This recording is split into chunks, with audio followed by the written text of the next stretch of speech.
Steve Matthews, I'm the chairman of Cleveland Police Federation. Just to let you know that I've probably read a different Windsor report than you've read, Mr. Herbert, because there are no winners in that report. My members are extremely angry by that report, and you do not seem to want to listen to the rank and file officers out there who are deeply upset by that ill-written report. Well, Steve, which branch, by the way, Chairman? I'm sorry, I didn't catch. Cleveland, Steve. Yeah, okay. Well, certainly we must listen, and we'll continue to do so. So that's the first point. The second is that we have the PNB process, and that's what's happening now. So the detail of the report is being discussed in that. And as I said, I don't want to and can't prejudge those discussions, but all the opportunities will be available to look over the proposals. It is true that if you look at the Windsor savings alone, let's put aside changes in pensions and changes in relation to the 2-year pay freeze. These affect everybody in the public sector. So if we just put those aside, if you look at Windsor alone, that Windsor identifies a certain amount of savings. Over half of those savings he then ploughs back into new forms of allowances. And he has run various calculations, as you will have seen in the report, that show that while some people would lose as a consequence of those savings, some people would gain. And he's published an online ready reckoner to enable people to plug in their own details and see whether they will lose or whether they will gain. And as I said, there is a net saving of some 200 million. So there is a net saving, and that is, as I said, about 2% of the pay bill. So it's important we see that saving in context. If you take the 2-year pay freeze and the Windsor saving together, that's a saving of about 5% of the pay bill, over £500 million a year. And just to put that in context, that's the equivalent of 10,000 police jobs.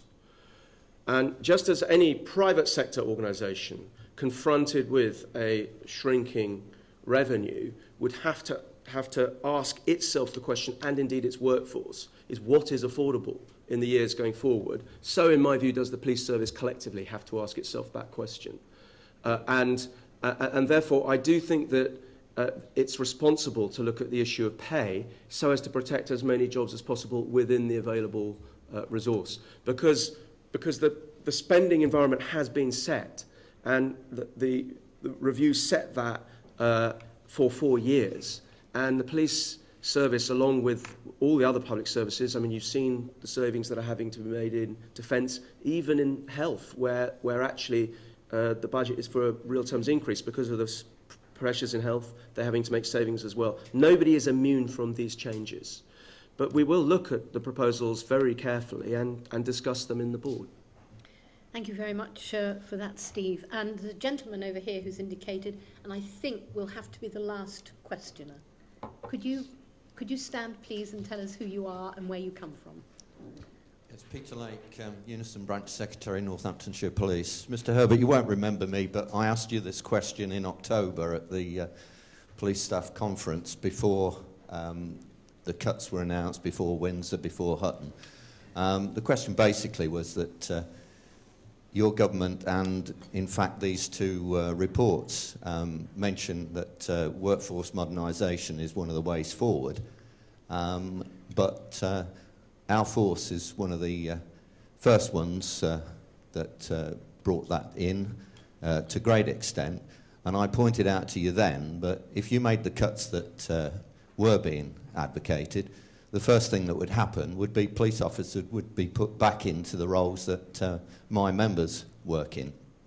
That is happening.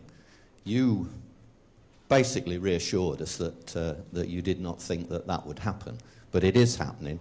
It's happening far more in a lot more of these forces because the fact is you can't make police officers redundant. As you pointed out, 80% of the budget goes on pay, so it's my members that take the cuts, and we're going backwards instead of forwards. Thank you, Peter.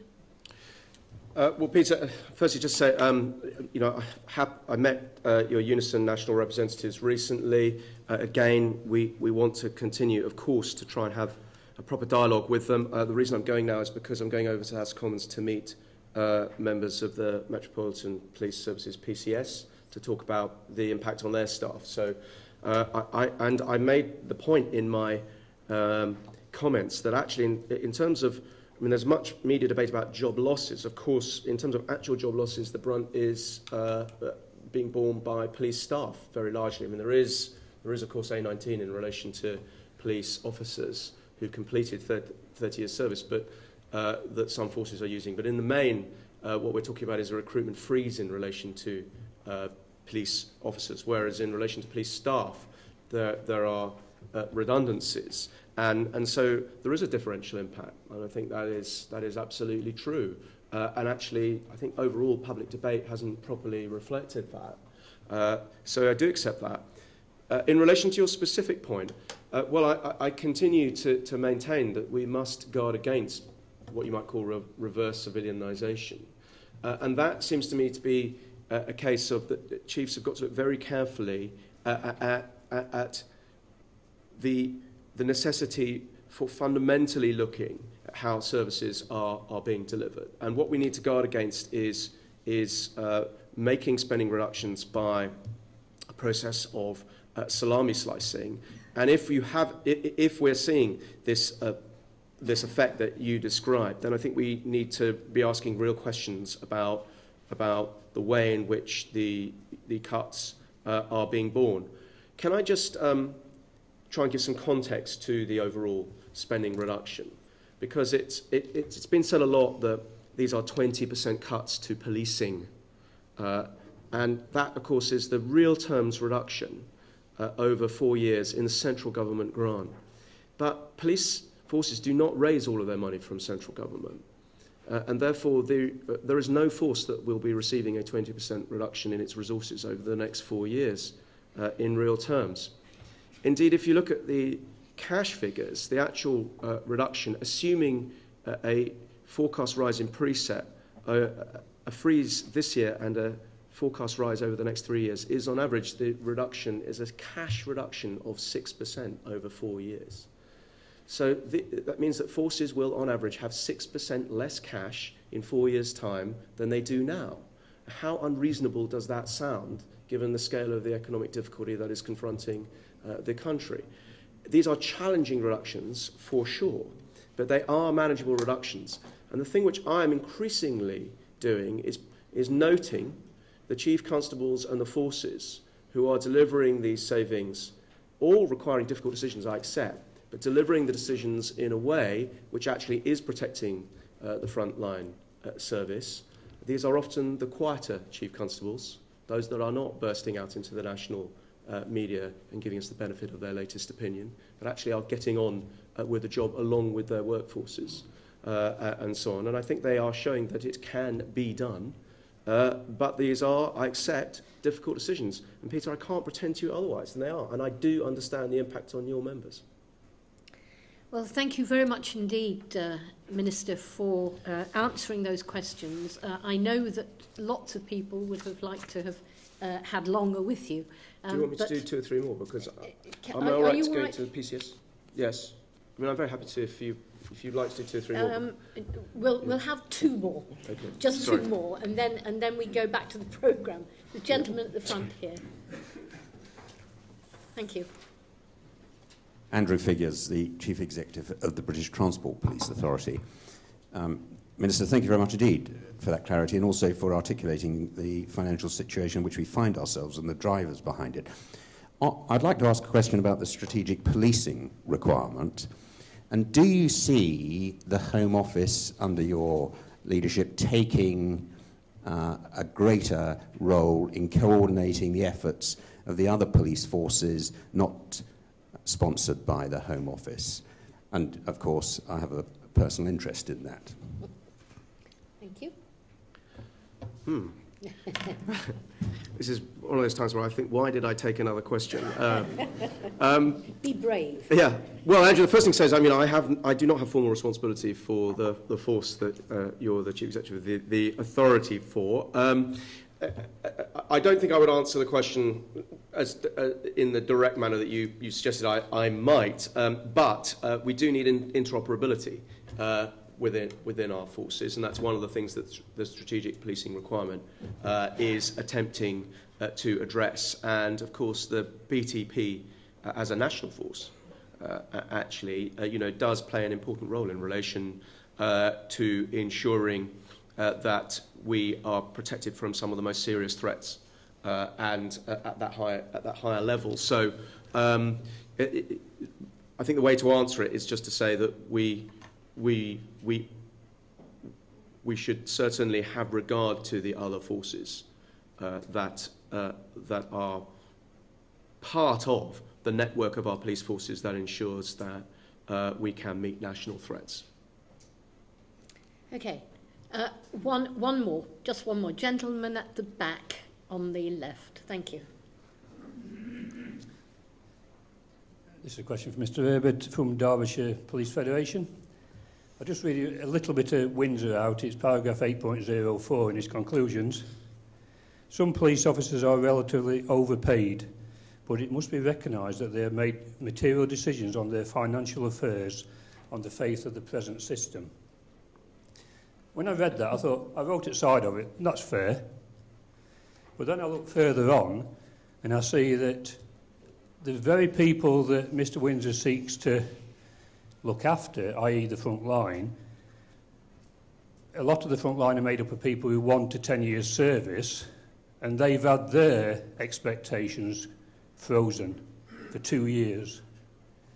I've had many of those officers ring me up and say they don't know how they're going to pay the mortgage, and I'm not saying woe is me attitude. What is your question, please? The question is, why have we sought to give a double whammy to people with 1 to 10 years service in cutting their increment? Thank you very much.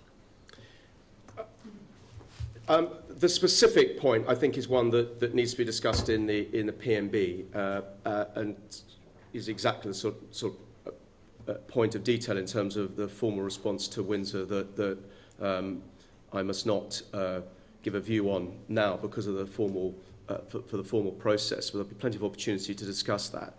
As to the general point, I do think that we need to be alive to the impact on individual officers of the cumulative changes that are being made. So there is those that may be affected by the Windsor changes in a detrimental way to their income. Others, in my view, won't be. And the 2-year pay freeze and increases in pensions that contributions that Hutton is suggesting. And of course, we need to look at this in the round and the impact on the individual pay packet of those particular officers and so on. So I do accept your general point. I think my ambition is to ensure that we have, going forward, a police service that is well remunerated, that reflects the fact that police officers do a particular job, that it is often difficult and dangerous, reflects the fact that police officers cannot strike, and motivates people properly within the service. That is the ambition that I have for the service. Doesn't mean to say we don't have to make some of these changes now, which are difficult. But if you're inviting me to attend to the particular impact on certain officers, then of course the government must do that when the overall decisions are being taken. But let's see how the discussions go in the PMB, and ultimately, of course, they will make a recommendation and government has to decide. But I just do go back to what I was saying about the overall savings. If we don't make these overall savings, the consequences on police forces would be very severe. And that would also be a consequence that would be felt in terms of jobs. And that is a really important message for your members. I'm not saying it's a palatable one, but it is an honest and realistic one, that Our ambition here is to make changes that secure as many jobs as we can, and also make sure that people are remunerated properly, reflecting the nature of the job that they do.